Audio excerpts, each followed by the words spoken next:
I try to play through the Final Fantasy series every year or two, not only because it's my favorite series, but that each playthrough is a fresh experience, that I learn and feel something new each time.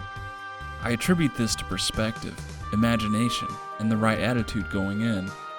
I've realized that the less popular titles are acquired tastes, but if you ask me, acquired taste can have the most lasting impact. Final Fantasy V is a game that can be so easily underappreciated with a casual hoop-jumping ideology. But if you take a step back and a new approach, you will see that its personality and spirit has inspired virtually every game that has followed, and not just slightly. I want to do the best in my ability to express how much my eyes have opened for a game that I have always loved, but I now adore.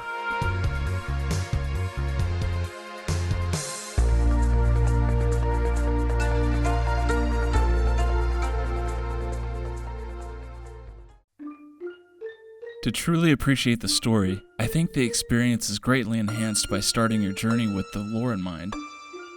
1,000 years ago, an undying wizard named Enuo sacrificed his immortality for the power of the Void, a force that can plunder existence into nothingness. With his new weakness exploited, Enuo was eventually destroyed by the 12 sealed weapons and overtaken by the Void. This chain of events caused the crystals to split into two, along with the world they sustained.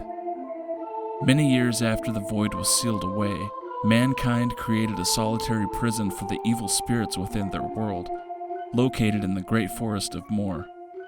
The spirits consolidated within a single tree, creating a physical form for their collective spirits, thus giving birth to an evil warlock named Exodus. More specifically, the beings who were once dead, Exdeath. The warriors of Dawn, Dorgan, Kelger, Zeza, and Galuf, eventually defeated this imminent threat using the power of the crystals, sealing it away in the other world. With all of this in mind, the beginning of Final Fantasy V has become one of my favorite story introductions in the series. 30 years later after this event, the people of this world have enjoyed the bliss and protection of the crystals, naive of such an evil presence ever existing. But something is off, and the world realizes it. The wind has halted, and the crystals are in danger. You can feel the intensity, tension, and dread, the rattling of something caged. You can feel the influence of the malevolent Exdeath reborn.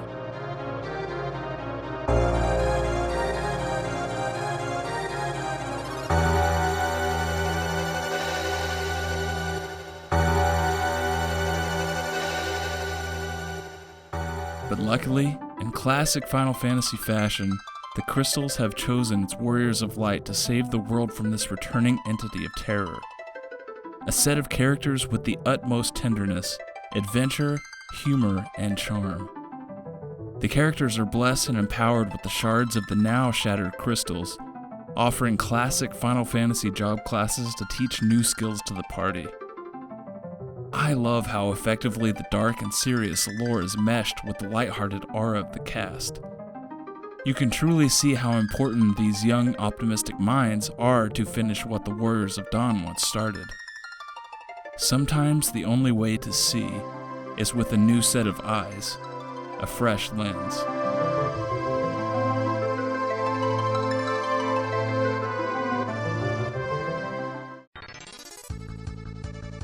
Final Fantasy V follows the active time battle system first introduced in its predecessor, FF4. Also returning is the class change system set up in FF3. You're able to unlock 20 plus different jobs, which are all quite unique from each other, giving multiple ways to play. Each job has its own initial ability given, but you're able to unlock additional skills as you level them up. These abilities or traits can then be equipped if you were to switch to a different role. I've personally found that the classic jobs that one may initially be inclined to use are actually the least effective. This is a testament to what I meant when I said taking a new approach is key. For example, the Blue Mage, which is my favorite type of mage in the series, can learn some of the best abilities in the game. White Wind is probably the most optimal way to heal in my opinion. Level 5 Death is obviously a joyride, and can be used in unlikely moments. Mighty Guard is so good. The Bard, which was essentially expressed as a complete joke in FF4, is now insane, and can be vitally useful in several fights. This is only scratching the surface, but is one of the many things that is so special about Final Fantasy V. The best things are probably what you don't notice at first, what you typically wouldn't do. This game has made me realize how important it is to change up the way you play. Step out of your comfort zone and challenge yourself. I think it's the best battle system of the ATB games, and the job system's legacy is still dominant to this day.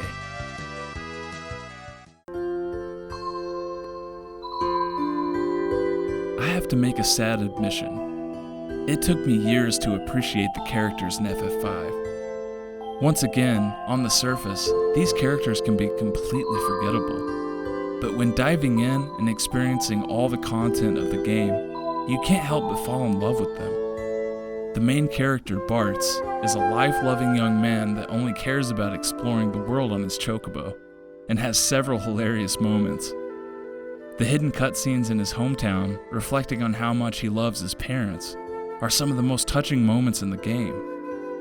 Lena is a selfless princess who puts the well-being of animals before her own. The optional conflict on the Phoenix Tower of cutting out a Windrake's tongue to save her own mother is yet another solid section of the narrative. Ferris is a pirate captain in search of her father, and also faces a tragic loss with her sea dragon pet Sildra. She's probably the most popular character in the game. Galoof is an old man suffering from amnesia, classic right, and was actually one of the Warriors of Dawn that once defeated Exdeath like I mentioned earlier. And lastly, there's Kryl, who heavily relies on the influence and direction of her grandfather, Galoof. These characters come from different walks of life, but I've noticed a strong bond that they all share. The four, besides Galoof, all have a significant love and admiration for their fathers or grandfather. This figure for them has been a symbol of protection, respect, and aspiration, adding to how a child typically views their caretaker. You'll also see this relationship between this game's Cid and his grandson Mid, some of the more interesting side characters in the game. Final Fantasy V has also unintentionally become a symbol of paternal legacy for the series. So many things in this franchise we love and take for granted come from the majesty of this game.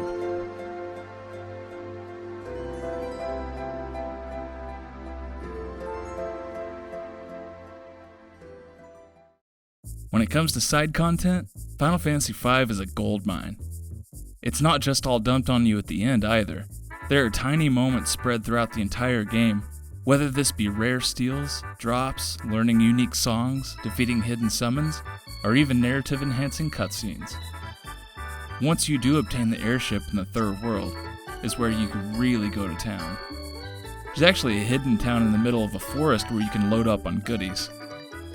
Remember the 12 sealed weapons that were used centuries ago to defeat Inuo? Well, you can unlock every single one of them. This is the moment in the game where you really feel like a powerhouse. I personally love hunting down the even more powerful weapons that can only be obtained through rare steals or drops from the tougher enemy encounters. And who can forget the tough choice between the chicken knife and the brave blade? Play some piano, party with the stage dancers, climb the deadly Phoenix Tower, and outsmart the legendary Mime Go-Go, who returns as a playable character in FF6. I love this guy. The GBA and mobile Steam versions also added some new dungeons to obtain 4 new jobs: the Gladiator, the Oracle, the Cannoneer, and the Necromancer, which I have a lot of fun with. By far my favorite part of this new edition, though, is the inclusion of the boss battle Enuo, which you never get to see or experience in the original game. This is so cool, and is a brilliant move to allow you to fight him, and I would encourage anyone to play the remakes solely for this. But perhaps the most iconic element of Final Fantasy V side content are the legendary beasts, Omega and Shinryu. FF5 is the game that introduced the super boss concept, and that is incredibly important to me. They are no pushovers either. I remember scraping to figure out how to defeat them as a kid. What is so cool though, is that you can find clues within the game for 1, a warning to stay away from them, and 2, an explanation of expensive rings that will offer protection from certain attacks. The remakes offer even more difficult versions of these two, Omega Mark II and Neo Shinryu, as if the originals weren't hard enough. Play the original for the classic experience, of course, the anthology version for newly added cutscenes at the beginning and the end, and hilarious translations. Play the GBA version for an updated translation and the sealed temple content, and the mobile and Steam ports for an updated high-definition remaster. Also, if you're interested, there's actually an anime sequel to Final Fantasy V titled Final Fantasy Legend of the Crystals, which follows descendants of the game's characters. It's worth checking out.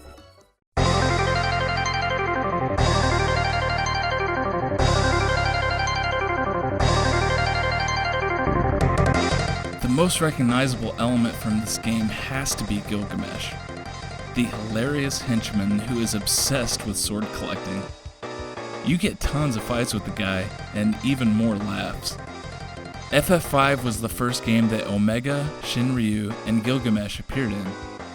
Thinking about how lasting their impact has been, appearing constantly in both main series and spin-off titles, often referencing traveling through the void itself to other worlds. I'd say they are 3 incredibly impactful pieces of the Final Fantasy mythos, perhaps also the most taken for granted. While I'm on the high note of these creatures, I must declare how amazing the monster design is in Final Fantasy V. The monsters, bosses, summons are just so beautifully terrifying. And this artwork is credited to Tetsuya Nomura, which I can honestly say is probably my favorite work he has ever done. I mean, not only are the original creatures captivating to look at, even the recognizable and established monsters are just incredible. The Behemoth, the Tonberry, Chimera, Magic Pot, and my favorite FF monster, Iron Giant. It's a tiny step below perfection though. I still like FF2's a little bit better, but it's still amazing. And look at Carbuncle. Sweet, innocent Carbuncle. And the world of FF5 wants to eat you alive. And I love that. The bosses are truly magnificent. And I think they're the most exciting battles of the first 9 games. Each boss clearly wants you dead, and this hits with so much impact because it's a stark contrast with the light-hearted, youthful feel of your adventure. Speaking of, I wish more of the games would handle summon magic the same as FF5 does. I absolutely adore how you must hunt down and challenge each summon in order to obtain it. It's seen as a way of proving yourself, and once again, the designs are just outstanding. Some monsters and bosses even creep their way into the later games as summons, such as the brothers Sekhmet and Minotaur in FF8, and Atomos in FF9. With all that in mind, I will boldly declare that Final Fantasy V has the best monster design in the entire series.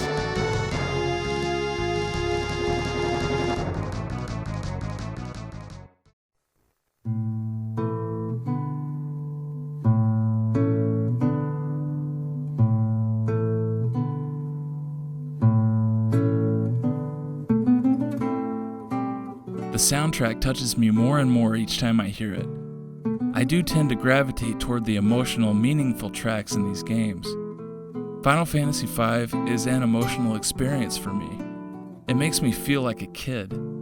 It helps me see how beautiful life is when looking at it through the eyes of a child. The adventure, the curiosity, and wonder. This game's predecessor took every opportunity to try and create a sad emotional moment, and I still love that. FF4 means everything to me. But Final Fantasy V takes similar situations and essentially laughs at itself.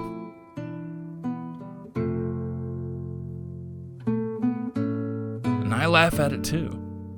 I mean, look at the translation for Wyvern in the PS1 version. Wyvern. I will name a dog that someday. Most of the situations the characters face that should, on paper, be serious, turn into a self-aware opportunity to have a positive attitude, and I find that delightfully endearing. I want more of that in my own life. Every day should be chasing the thrill of riding the wings of a dragon. I won't discount the fact, though, that this game has its sad emotional moments. My favorite character in FF5 is Galoof, who is pretty gutsy for an old-timer. As a warrior of Dawn comes much responsibility and regret, and it's obvious he just cares about protecting his granddaughter, and the world's put in danger by Exdeath's revenge. I love seeing him reconnect with his old Dawn warrior companions. The scene where he is hopelessly waiting for Zezah to come back is heartbreaking. His big moment comes when fighting off Exdeath from obliterating the party with the crystal's power. Before this game, the series had already had many deaths, and even gotcha deaths that didn't actually happen. But this is the moment when you think it should be one of those fake deaths, but it never comes. This is far into the game, so you've spent most of it with Galoof. Seeing his own granddaughter begging him to stay alive, and the beautiful pixels slowly slipping away, you realize that this is actually happening. His death did hit me, and it hit me hard. A narrative so focused on the youthful characters cherishing the relationships with their father figures nailed the impact of losing the one sworn to protect you.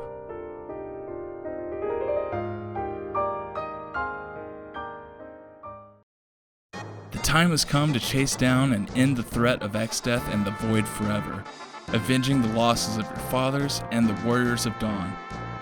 The Interdimensional Rift is this game's final dungeon, and it is a collection of previously visited areas that were consumed by the Void. Once again, a set of boss battles are incredibly thrilling. Exdeath has the best minions, man. Fight your way through each one of them, giving it your all. Watch out though, they can be tricky. By this point, I've switched all my characters to freelancers in order to enjoy all the mastered jobs and stats. You're just so engrossed in these epic battles, taking their hidden equipment as well. You can obtain a lot of good stuff here, and several items are exclusive to this dungeon, just the way I like it.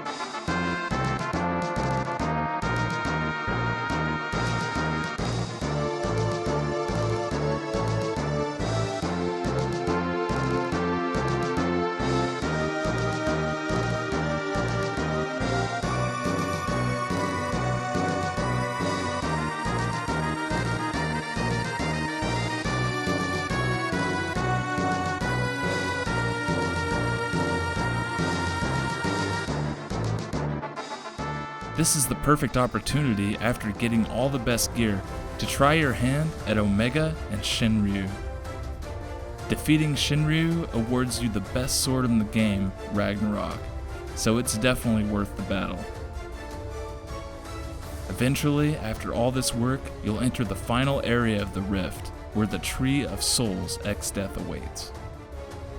One final thing, you encounter Gilgamesh one last time, and I think it's so funny that while Exdeath is literally consuming the world into nothingness, Gilgamesh is giving Ferris dating advice. Even when you're feeling the classic final dungeon intensity, FF5 takes one last moment to make a joke. I love it so much.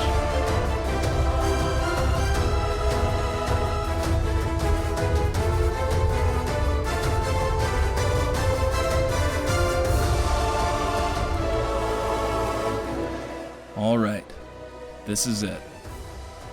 With the Warriors of Dawn on your side, you enter the final battle with Exdeath.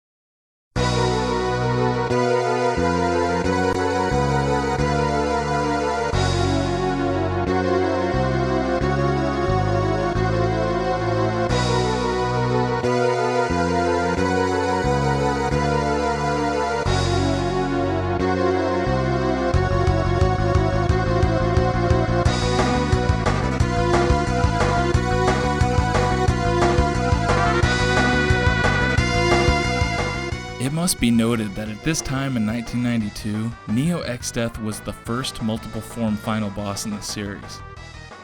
I also like to imagine that this cluster of beings are the evil souls that initially formed the physical representation of Exdeath, making this final battle an epic conclusion to the lore. Hit it with all you have, try your best to survive Grand Cross, and restore light to the crystals once and for all.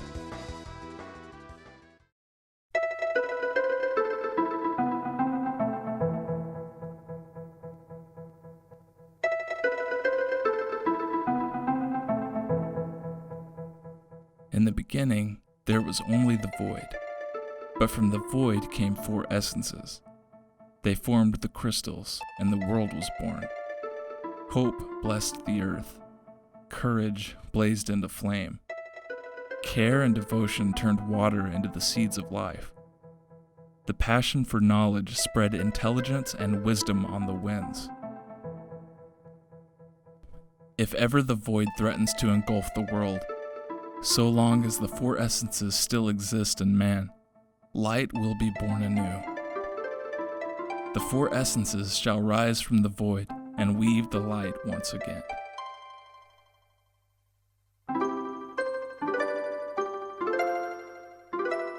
Hope, courage, care and devotion, passion for knowledge, all describe the very characters chosen by the crystal.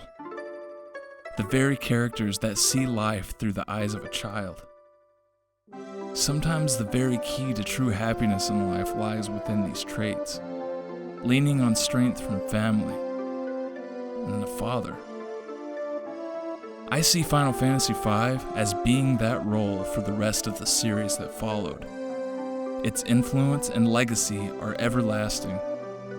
It set a standard of excellence that has inspired thousands to take part in annual playthroughs with the 4-Job Fiesta.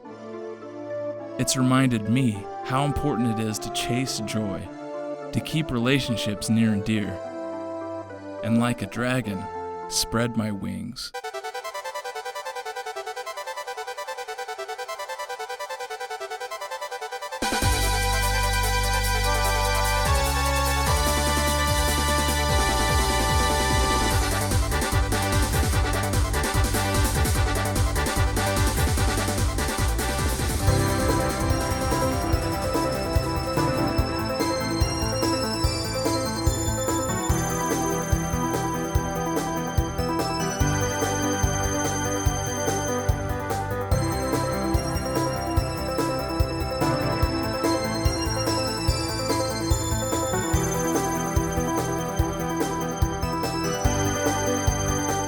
Final Fantasy V is an essential chapter in the series' history.